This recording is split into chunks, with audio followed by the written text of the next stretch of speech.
Bueno, primero que nada, nosotros quisiéramos dar una nota luctuosa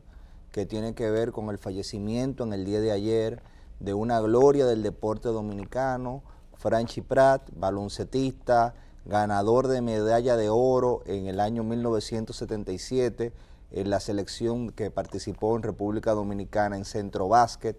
Fue también un destacado baloncetista del club de Naco y también fue un comentarista deportivo que laboró en esta radiotelevisión dominicana en un programa llamado Centro Deportes. Ese que ustedes ven ahí es un inmortal del deporte dominicano y lamentamos profundamente su fallecimiento físico, aunque como dije, su legado, su apoyo al deporte y sus comentarios e instrucciones que nos formaron en lo que es el deporte del baloncesto y en otros deportes que él comentaba ahí en ese programa,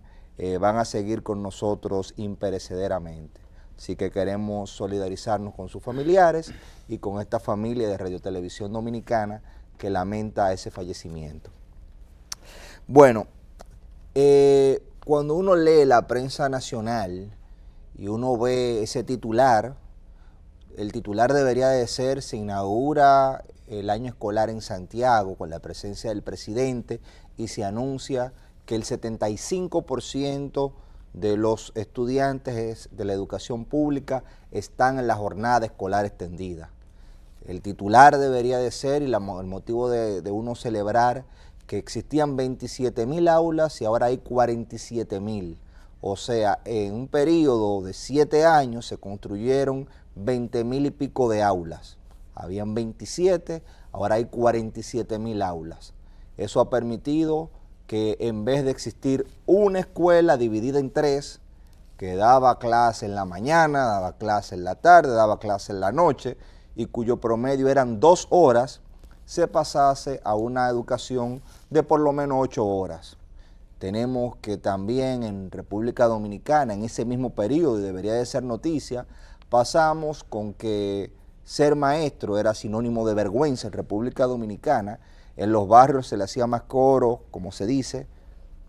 se le celebraba socialmente más al narcotraficantico de poca monta de la esquina que al maestro, porque el maestro ganaba centavos, y se ha dignificado la vida del maestro y el salario de los maestros hasta el punto que profesionales de otras profesiones, o sea, otros profesionales que estudiaron otras carreras, concursan, hacen una habilitación docente para ser maestros. Y eso es una señal de que hay un incentivo si usted se dedica al magisterio. Era de extrañar antes que en colegios privados personas, por una cuestión de vocación, rompiendo obstáculos y burlas sociales, se dedicaran al magisterio. Ya hay un incentivo porque gracias a un proceso de primero aplicar una ley del 1997, aplicarla en el 2012, se comenzó a cumplir con el 4% de la educación, algo que no debería de ser la discusión, pero del 97 al 2012 no se cumplió. La sociedad dominicana se movilizó y encontró un compromiso político dispuesto a materializar ese derecho que nosotros tenemos a que la educación tenga un porcentaje que permita que se desarrolle, porque sin recursos no hay educación, pero también sin un criterio. Y ese criterio fue dirigido, como dije, a hacer 20.000 aulas, a dignificar la vida de los maestros con sueldos que lo hacen atractivo y que otros profesionales ya quieren ser maestros inclusive, a hacer concursos y que ahora los directores regionales y distritales sean por concurso y que para usted ingresar como docente, usted tenga que someterse a un concurso. Ese debería de ser el gran regocijo y ver con un desafío que en el Gran Santo Domingo, por ejemplo, en el día de ayer solamente asistió un 50%. Ese debería de ser el desafío, pero no. El desafío que tenemos es que por mientras un lado existe el compromiso político con seguir desarrollando esta revolución educativa que, como dije, tiene de entrada el privilegio de elevar de 2 horas a 8 la cantidad de clases que recibe un alumno. El gran problema que tenemos es que estamos enfrentando una huelga convocada para el día de hoy y una persona que preside una asociación de profesores, pero que se comporta como un sindicato, pero un sindicato fuera de contexto, dicho sea de paso, porque los sindicatos hacían reivindicaciones que tenían que ver con lo laboral. Aquí vemos que están las reivindicaciones y que se han dado las reivindicaciones. Convoca una marcha y dice que espera 25,000 personas hoy en la mañana, la Máximo Gómez, y usted se queda pensando, pero ven acá, se acaba de inaugurar el año escolar, tenemos el reto de que todavía hay un 25% que no está en la jornada escolar extendida, y estas personas no asumen eso como reto. Tenemos el reto de que aquí hay que discutir cómo se rediseña ese currículum, de que aquí hay que discutir otros métodos de enseñanza. No, su discusión es cómo paralizar después de 3 meses de vacaciones, 2 meses y pico de vacaciones, porque habían vacaciones para los estudiantes, que también son para los profesores, muy merecidas, dicho sea de paso, pero nos encontramos con que la agenda de ellos es ver cómo sacan de curso lo que ha sido esta reforma educativa, que como dije, comenzó primero creando aulas, porque se necesitaba un espacio físico, dignificando a los profesores, dándole comida, porque como dice popularmente, el mal comido no piensa. Como decía José Ramón López, la alimentación y la raza, existe una vinculación entre el desarrollo de la inteligencia y la alimentación, discurso que ha sido, dicho sea de paso, utilizado para menospreciar al pobre, y que cuando se le hace una política que garantiza la seguridad alimentaria, se está rompiendo ese discurso, se está empoderando, se está rompiendo una causa que lo que hace es que crea una brecha como la de malnutrición o la desnutrición, y se está apostando a que todos somos iguales y tenemos la oportunidad de desarrollar nuestras potencialidades. Tenemos un gremio que su agenda es destruir, no llegar a ese 100% de la jornada pública, sino cómo destruir. Y tenemos que existe fuerzas políticas que en vez de condenar enérgicamente eso, lo que hacen es que se frotan las manos porque entienden que si se boicotea la educación, hay un logro menos que exhibir y ellos pueden sacar ventaja política de eso. O sea, yo no he visto a ningún líder de la oposición, a ningún líder político que venga y tome el toro por los cuernos y someta al Tribunal Superior Administrativo un grupo que abiertamente está violando la ley, porque cuando la Asociación Dominicana de Profesores convoca una huelga pagada por nosotros, porque nosotros seguimos pagándole los salarios a los profesores, y convoca a destruir el año escolar que recién inicia, o sea, de manera simbólica, en vez de decir